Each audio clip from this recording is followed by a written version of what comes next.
Long ago, in a quiet village surrounded by wide plains and scattered forests, there lived a young hunter named Daran. He was known for his patience, his sharp eyes, and above all, for the loyal dog that always accompanied him on his journeys.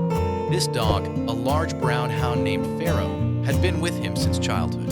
Together they had crossed rivers, climbed hills, and hunted in every corner of the land. Daran trusted Faro as much as he trusted his own hands. Most days, Faro succeeded in tracking and catching the game. But like all creatures, he had his off days too. Sometimes a deer sprinted away faster than expected, or a rabbit slipped into a hole before Faro could reach it. Those moments always disappointed the young hunter, though he never said anything unkind to his faithful dog. One afternoon, after a long pursuit in the hills, Faro failed to capture a plump hare that Daran had been trying to hunt since morning. The hare darted between bushes, made a sharp turn, and vanished between the rocks. Daran sighed deeply. The sun had already set, his clothes were dusty, and his stomach empty.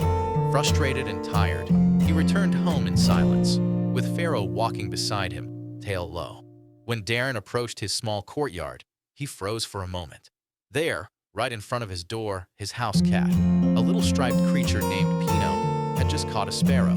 But instead of eating it at once, the cat tossed the small bird into the air, tapped it with her paw, let it fall, and grabbed it again. It was a perfect, elegant dance of skill and natural talent. Daran stared at the scene. How easily she catches things, he murmured. A thought flashed through his mind, a strange, sudden, completely new idea. What if I take Pino with me on tomorrow's hunt? The more he thought about it, the more convinced he became. She is quick, light, clever, and precise. Maybe she can help Faro. Maybe she will make the hunt easier. The next morning, before the sun rose, Daran prepared his horse, whistled for Faro, and then gently placed Pino in front of his saddle. The cat was calm and warm, curling her tail around herself as she settled comfortably. Faro, however, was puzzled. His ears perked up, his head tilted, and he looked from Daran to the cat and back again. "Master," Faro seemed to say with his eyes, "why is she coming with us?" Daran laughed and patted the dog's head. "Faro, don't worry. Pino will help today.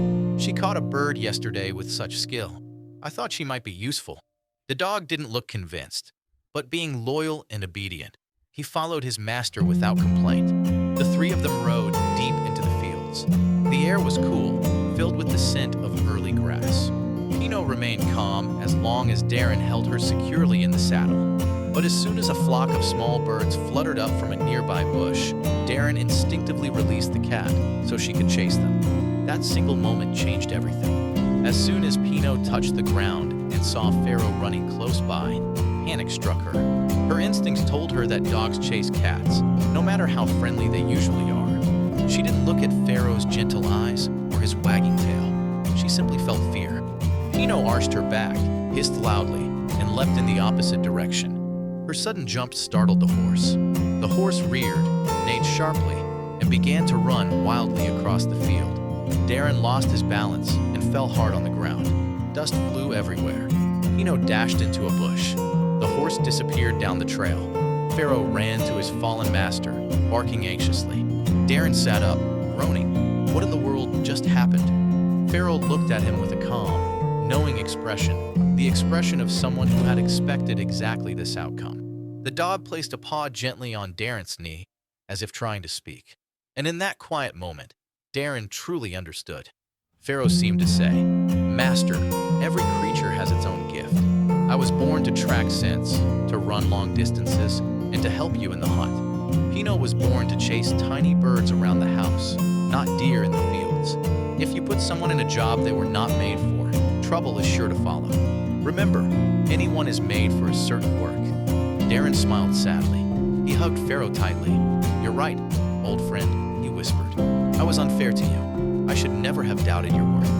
From now on, you and I hunt together, just as we always have." That day, Faro successfully brought down a fine deer, and Daran returned home grateful, wiser, and more humble. And from then on, whenever he looked at Pino playing with a sparrow in the yard, he smiled, not because he wanted to take her hunting again, but because he finally understood the lesson she had unknowingly taught him. Everyone is made for a certain task, and And the world works best when we let each